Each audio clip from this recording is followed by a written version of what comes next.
तैयार रहिए, स्टार्ट। लोकतंत्र में दल कोई सा भी हो, जनप्रतिनिधि का महत्व होता है। वह इसलिए भी कि वह एक तरह से जनता का प्रतिनिधि है। जनप्रतिनिधि का सम्मान भी जनता का ही सम्मान है।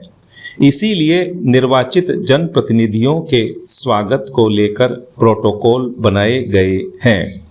गाहे बगाहे जनप्रतिनिधियों की ये शिकायतें भी सामने आती रहती हैं कि उन्हें अफसर प्रोटोकॉल के अनुरूप सम्मान नहीं देते। इसीलिए जो प्रोटोकॉल बनाए जाते हैं, समय समय पर इनकी अनुपालना के निर्देश भी सरकारी स्तर पर जारी होते रहते हैं। खास तौर पर यह लोक सेवकों को यह याद दिलाने के लिए कि उनको जनप्रतिनिधि के सम्मान में कैसा बर्ताव करना है।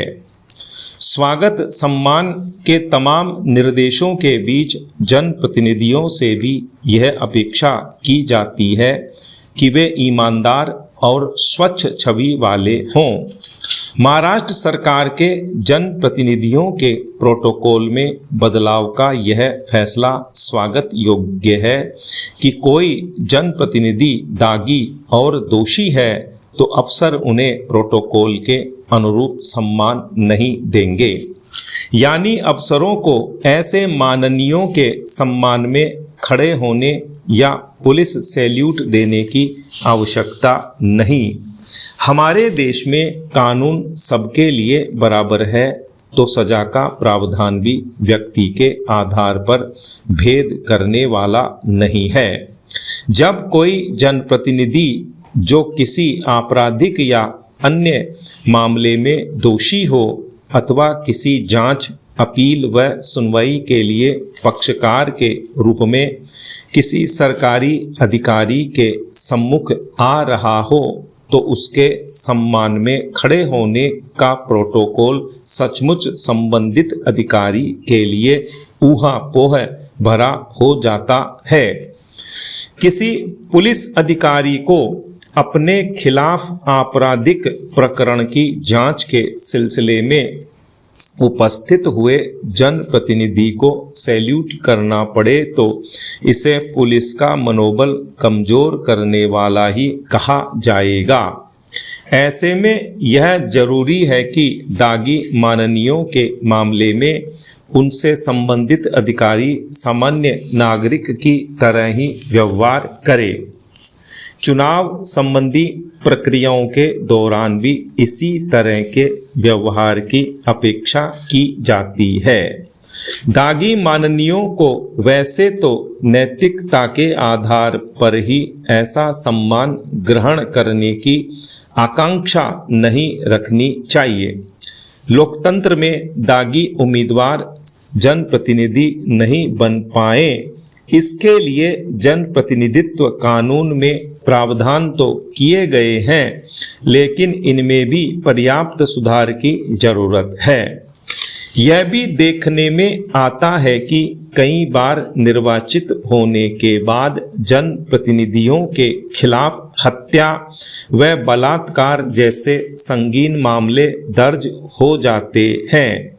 हो सकता है कि जांच प्रक्रिया में वे निर्दोष भी साबित हो जाएं, लेकिन जब तक कानून की नज़र में वे दागदार श्रेणी में आते हैं, उन्हें नौकरशाही से सम्मान की अपेक्षा नहीं रखनी चाहिए।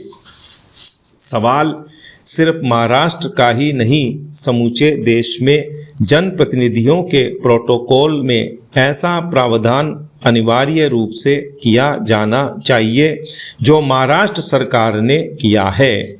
लोकतंत्र में जनप्रतिनिधियों की भूमिका चुनाव जीतने तक ही सीमित नहीं है, बल्कि खुद की छवि स्वच्छ बनाए रखने का उनका अहम दायित्व भी है।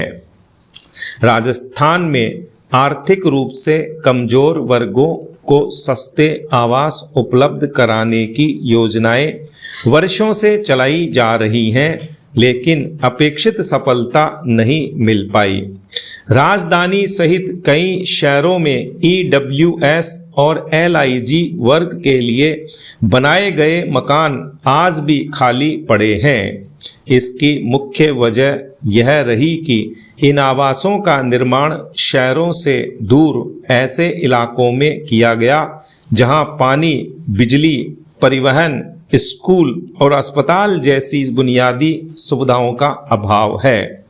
परिणाम स्वरूप वास्तविक जरूरतमंद वहां बसने में रुचि नहीं दिखा पाए।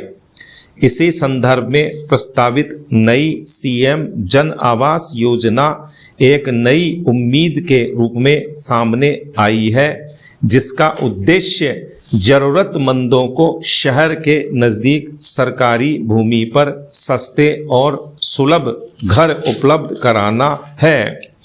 योजना के तहत सरकारी भूमि पर निविदा प्रक्रिया के माध्यम से सबसे कम बोली लगाने वाले बिल्डर को निर्माण कार्य सौंपने का प्रावधान किया गया है।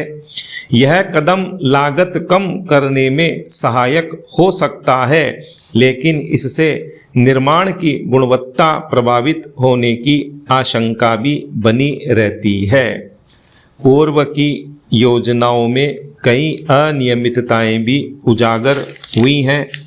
कई मामलों में गरीबों के नाम पर बने मकान अन्य वर्गों को आवंटित कर दिए गए।